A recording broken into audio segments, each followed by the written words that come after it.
we're on the chapter 4 notes, and I want you guys to think about least common multiple and do some self-reflecting. How did you feel about finding the LCM or the least common multiple of some numbers?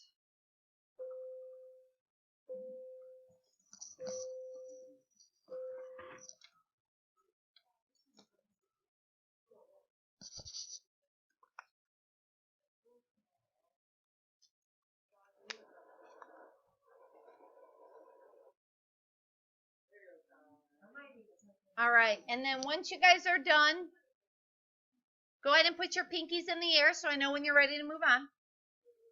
Pinkies in the air so I know when you're ready. Ready? And go ahead and put your pinky where it says 4-5. We're going to read both of these out loud together. Ready? 4-5 says, I can find the product of powers and I can find the quotient of powers. Go ahead and shade in to see it.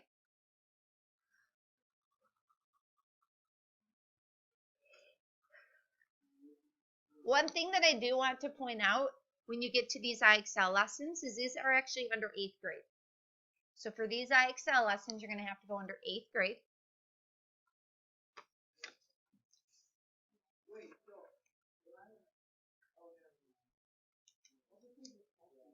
And then go ahead and flip to our rules of exponents, 4-5.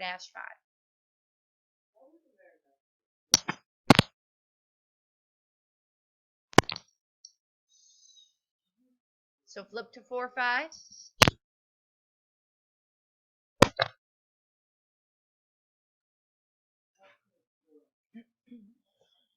All right, and the very first thing that we need to do is a little bit of review.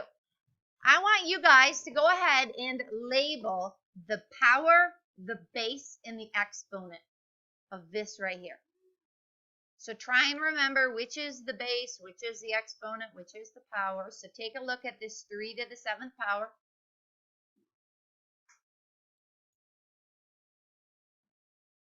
Who can raise their hand and tell me what is the base? I should see lots of hands.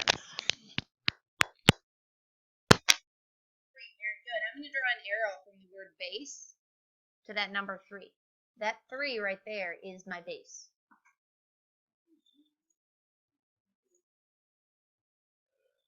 Who can raise their hand and tell me where my exponent is? What is my exponent? 7. Very good. So I'm going to go ahead and draw an arrow from the word exponent to that 7 right there.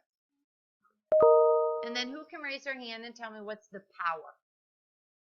We've got that last word power right there. What is the power? It's the whole thing, right? The power is that whole thing. Oh, that's a great idea. If you wanted to circle it, you could circle it. That entire piece is called the power.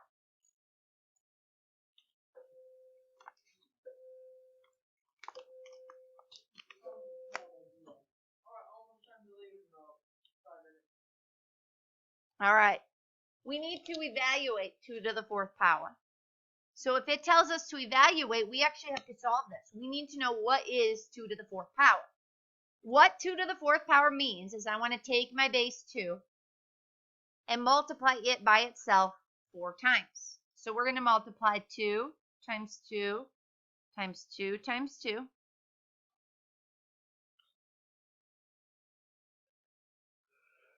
So I'm taking my base 2 and multiplying it by itself 4 times. 1, 2, 3, 4. And then if it says to evaluate, we actually want to know what that is. We want to solve it. What's 2 times 2? What's 2 times 2? And what's 4 times 4? 16. So 2 to the 4th power would be 16. And that's a review of the work we've done with exponents in the past.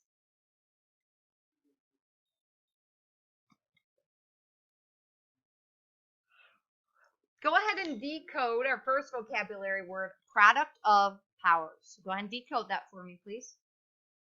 Product of powers.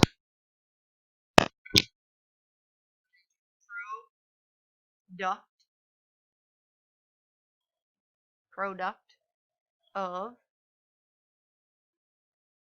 powers. Product of powers.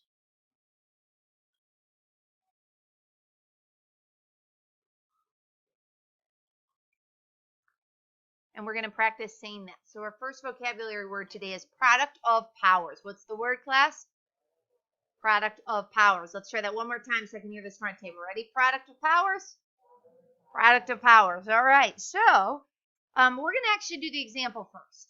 Let's say that we have 2 to the 3rd power being multiplied by 2 to the 4th power.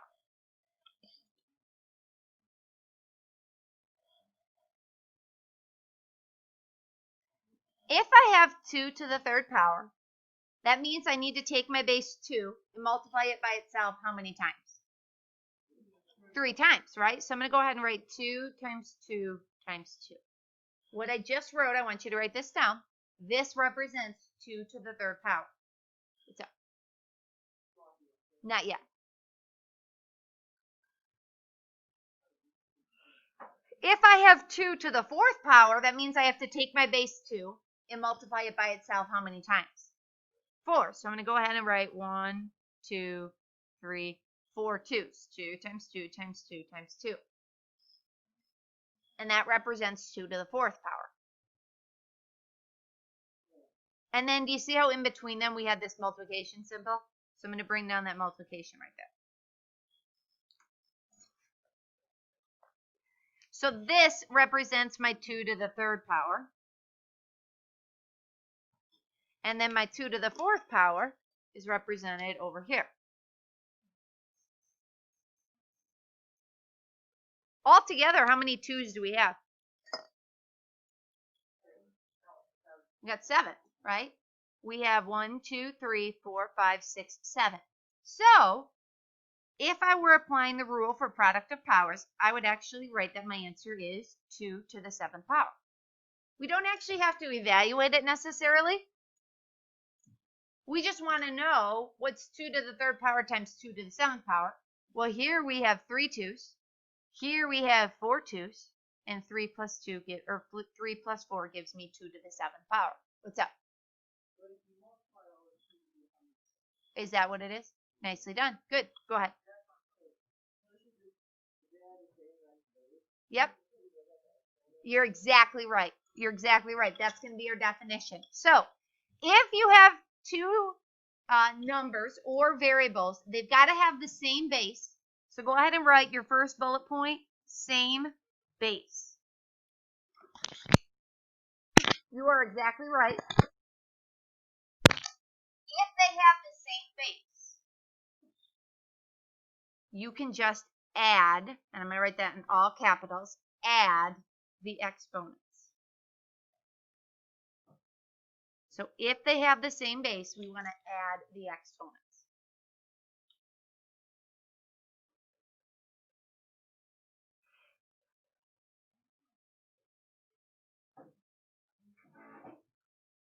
And we're going to practice that one more time down here. We have x to the 4th power being multiplied by x to the 2nd power. If I have x to the 4th power, how many x's am I multiplying? 4. So let's go ahead and write x times x times x times x. I'm going to go ahead and write 4 x's. X to the 4th power. And then I'm going to write my multiplication symbol. And if I have x to the 2nd power, how many x's do I have? 2. So I'm going to write x times x.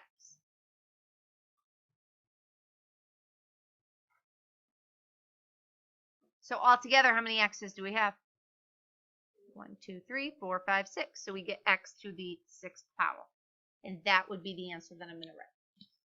Now, every single time, do you guys want to have to write x times x times x times x times x? No. All right. So then that's why we use our product of power rule. If we have the same base, we simply add our exponents. What is 4 plus 2? 6. 4 plus 2 gives me 6, so I have x to the 6th power. So down here at the bottom, these are just variables representing unknown numbers. We don't know what they are. If I have a to the mth power times a to the nth power, my base is going to stay the same. So I'm going to keep that a. So go ahead and write that a. You keep your base, add your exponents. So then you would add m plus n together. So keep the base, add the exponents. questions so far? All right. Let's go ahead and practice. I'm going to start up a second video here.